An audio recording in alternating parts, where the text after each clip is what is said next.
આંખમાં મરચાની ભૂકી નાખી ગળામાં ચપ્પુ ઝીંક્યું. શાંતિનાથ જ્વેલર્સની દુકાનમાં 22 નવેમ્બરના રોજ બપોરે ગ્રાહકના સોંગમાં આવેલા 3 લૂંટારોએ લૂંટ ચલાવી હતી, જેમાં જ્વેલર્સના માલિક અને કારીગરને ગળાના ભાગે ચપ્પુના 6 ઘા મારી 4800 રૂપિયાની કિંમતની ચાંદીની 6 વીંટી લઈને ફરાર થયા હતા.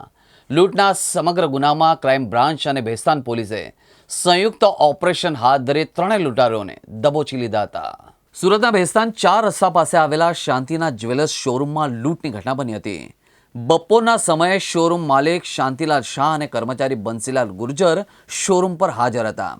એ દરમિયાન બપોરના સમયે 3 શખ્સો અહીં આવ્યા અને આશરે 10 થી 15 મિનિટ ચાંદીના દાગીના જોયા બાદ 2 આરોપીઓએ શોરૂમના માલિક શાંતિલાલ શાહ અને કર્મચારી બંસીલાલ ગુર્જર પર ચપ્પુ વડે હુમલો કર્યો હતો, જેમાં તેઓના ગળાના ભાગે ચપ્પુના ઘા ઝીંકતા બંને લોહીલુહાણ થઈ ગયા હતા.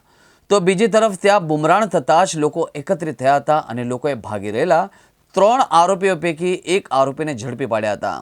બનાવની જાણ થતાં જ પોલીસ ઘટના સ્થળે પહોંચી તો બીજી તરફ ઇજાગ્રસ્ત શોરૂમ માલિક અને કર્મચારીને સારવાર અર્થે હોસ્પિટલમાં ખસેડવામાં આવ્યા હતા.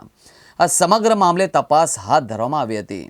આરોપીએ 4800 રૂપિયાની કિંમતની ચાંદીની 6 વીંટીની લૂંટ કરી હતી. આ ઘટનામાં એક આરોપીને સુરત ક્રાઇમ બ્રાન્ચની ટીમે તો બીજા આરોપીને લિંબાયત પોલીસની મદદથી ઝડપી લેવામાં આવ્યા હતા.